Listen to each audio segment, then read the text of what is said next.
namin ang pamangkin kong pangit. Ay, sorry, naka-video pala. Ayan. Babalik ulit kami sa San Fernando, Bicol at ngayon naman ay kasama ko na yung bunso kong anak at ang pamangkin ko. Gusto nga daw kasi nilang maligo sa dagat, kaya naman ito na yung pagkakataon na makapagtampisaw sila ng panandalian dito sa San Fernando, Bicol, Camarines Sur. At dito ulit ako umupo sa unahan. At medyo mahangin nga ng mga sandali na to at ayan, maalon-alon yung dagat. Tapos may mga kasama pa kaming mga bata, kaya naman medyo sa malapit lang kami sa pangpang dumaan at pinadaan ng kapatid ko kasi ayun nga, delikado yan na sa bandang gitna kami. At tuwan-tuwa pa nga yung anak ko. Meron din naman kaming life vest na sarili. Bigay sa amin yan ng tita namin. Kaya lang hindi namin nadala kasi akala namin maganda yung panahon. At hindi na rin binilisan ng kapatid ko yung paandar ng bangka. At ayan nga, kitang-kita nyo yung pangpang. Diyan lang kami dumaan para malapit lang sa pangpang kung sakaling may hindi man magandang mangyari. At nandito na rin kami sa bandang mainit. Ito nga yung lugar na hindi ko masyadong naliliguan. Banda dito sa Pasakaw. Ayan.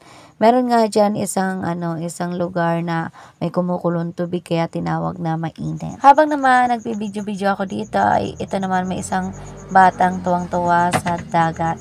At syempre, ayan yung anak kong bunso. Tapos ito, may ginagawa dito parang fishport ata to, or hindi ko alam. Tapos ayan na yung ginawang daan na dati nga ay wala pang daan yan papunta sa amin sa Pasakaw. Bali, daan yan ng mga sasakyan pang lupa. Bali, simula nga ang ginagawa yan ay hindi pa ako nakakadaan dyan. Bali, yung kapatid ko ay halos araw-araw nang dumadaan dyan. Yung isa kong kapatid, halos araw-araw nang dumadaan dyan pag namimili siya kasi namimili siya sa lugar namin sa Pasakaw. At sa mga oras nga na to ay medyo maganda-ganda yung kuha ko ng video at ayan, malinaw-linaw.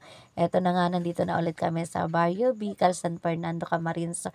At syempre, nandito na agad kami sa bahay ng aking kapatid. Ayan, pinapakita nga sa akin ng pamangkin ko yung padala ko sa kanila sa package dati. Tapos ayan, pinaganda pa ako ng ipag ko ng ng merienda. At ayan nga yung merienda.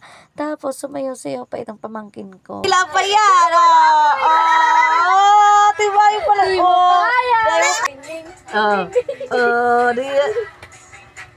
Tibayo na. Dila pang naarap.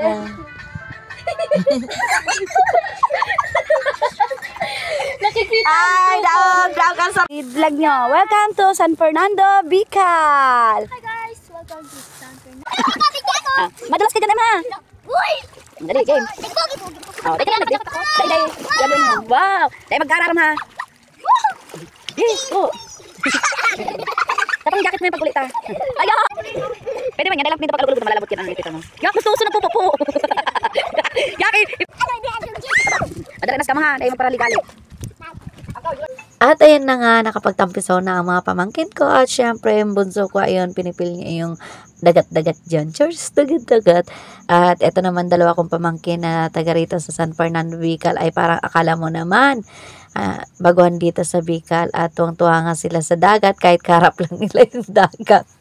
Kahit nga taga rito sila, ay hindi naman sila madalas talaga naliligo sa dagat kasi nga may malaking semento na ginagawa dito kaya nahihirapan na silang pumunta rito sa dagat. Tapos eto naman, ako naman, nagmumuni-muni man ako sa tabi na to. At ayun nga, inaantay ko yung palubog ng sunset. Palubog na sunset. Medyo nagpagabi-gabi na nga rin kami ng uwi dito. At ayan, pinasawaan ko na yung mga pamangkin ko. Tapos yung anak ko, medyo malamig-lamig na yan. Pero hinayaan ko na. Tapos ayan, nung nakaisip na kami na umuwi na, siguro mga 6 PM na to. Ayan nga, medyo mahangin na at delikado na nga yung uwi namin. Nakikita nyo ba yan? Ganyan na kalakas. Tapos inabot na kami ng dilim.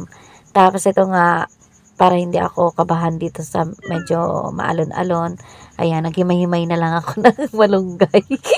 Diba? Para hindi ako ma-distract sa alon. Ayan, for the himay ang person. Hindi naman talaga ako matatakotin dito sa pagdating sa dagat. Hindi ako matatakotin. Wag lang talaga may kasamang bata at mahirap na.